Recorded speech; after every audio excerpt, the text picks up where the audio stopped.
Spiritual Stockholm Syndrome by Eric Dubay. Chapter 1. You Know Nothing.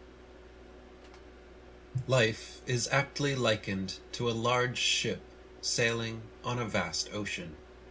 There are no shores in sight, no sails, no paddles, rudders, captain, or steering wheel. The ship is home to everyone, but not a single person on board knows who built the ship, where it came from, or where it's going. Nobody even knows how they got on board in the first place. Everyone simply shares the same story of waking up one day, and here they were.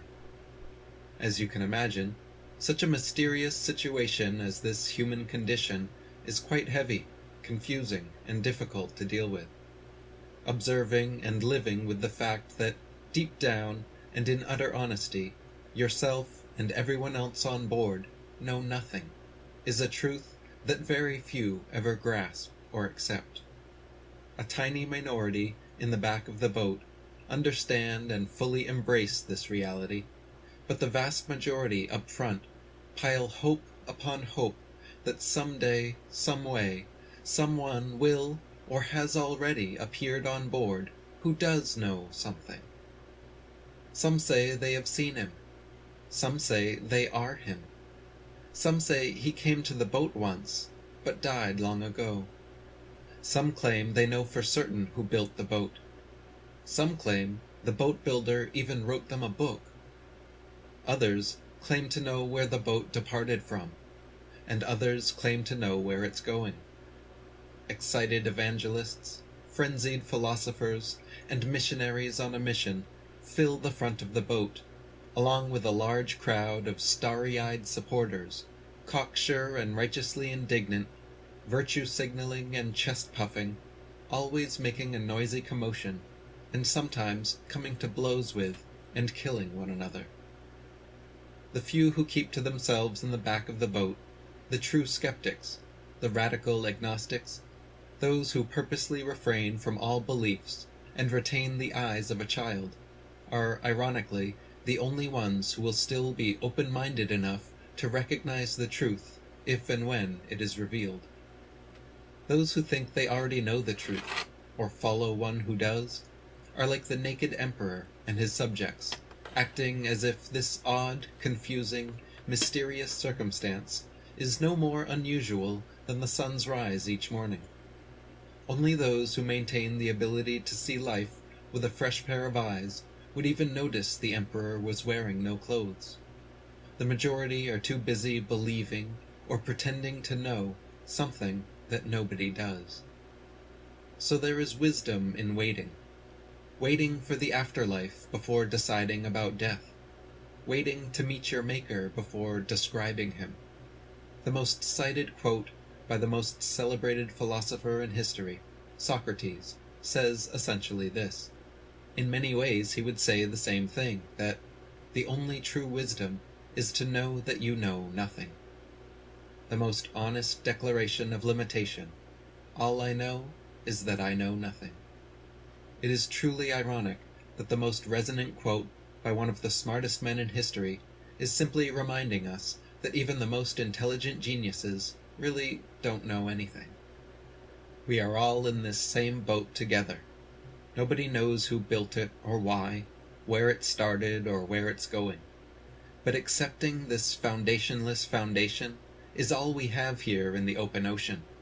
Until we actually see land, the only sane philosophy is to wait. Every prophet is a sophist. Every religion is a foregone conclusion. Those of us in the back of the boat are content with our current ambiguity and willing to wait for solid ground before making missteps. Far from impotent or ignorant, the agnostic is ironically the most ready to receive true gnosis. As the philosopher Arthur Schopenhauer stated, he who truly thinks for himself is like a monarch, in that he recognizes no one over him. His judgments, like the decisions of a monarch, arise directly from his own absolute power. He no more accepts authorities than a monarch does orders, and he acknowledges the validity of nothing he has not himself confirmed.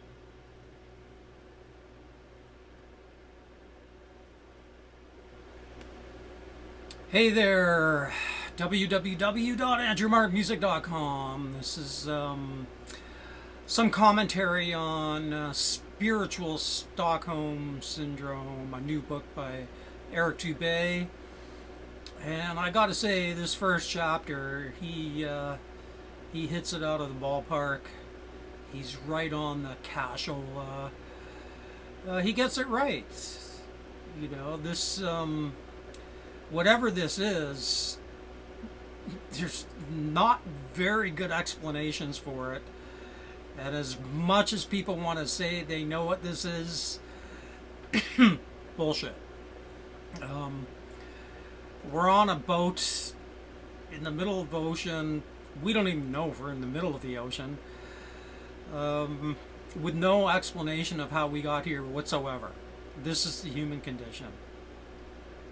We just do not know what this is. We come into this world as a blank slate with no memory of where we came from or how we got here.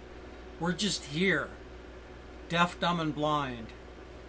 Interesting that the oldest school in the Vedas is called Samkhya, and they called this existence Prakriti, and everything about it they called deaf, dumb, and blind.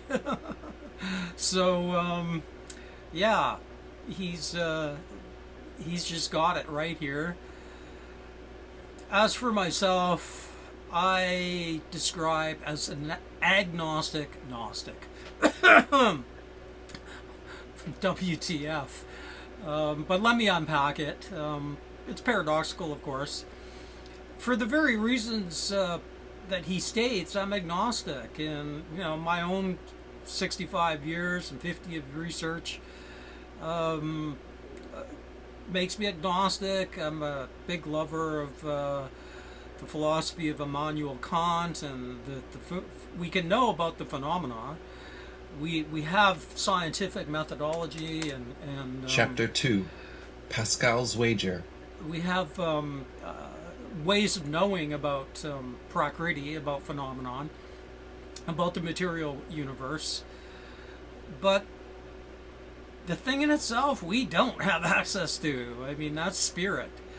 And we don't have access to it in the same way when it comes to epistemology. Now let me clarify here. We can experience what the Vedas call Purush. We can experience that, but that's different from actually knowing what it is in any modern empirical, epistemology. We just don't know. So when it comes to, the ultimate, what is this? I'm agnostic. But I'm not an atheist. I'm a spiritual agnostic theist. The Christian Gnostic schools. Now, this is why I'm a agnostic Gnostic, because I think that Christian Gnosis can get us closest to the bullseye of reality here. Now, the problem is there are very many different schools of Christian Gnosis. It's very difficult to unpack. One of the attributes of Christian Gnosis is cosmic speculation, and there's a lot of speculation within Christian Gnosis. There's a channel called Conspiracy right now where she's a master at Gnostic speculation. Now, I think there's quite a few things she's saying that, in my opinion, she's probably right about. But it doesn't change the fact that it's speculative. So, I'm a Christian Gnostic. Don't get me wrong, I have very specific views about Christian Gnosis, but this isn't where I'm going to unpack that. I'm just doing a general overview here of this first chapter. So, bang on the money with his view here of our situation, our existential situation. And I think he's going to get into Christian Gnosis. I know he is. And which I self-describe as a Christian Gnostic. For many reasons, again, I said, my love of certain schools of philosophy, which I think are correct. And then I look at, I started reading all the religious books when I was in my teens. I'm 65 now. They're all contradictory. I mean, A can't be A and not A. You can't be an all-loving God and then commit murder.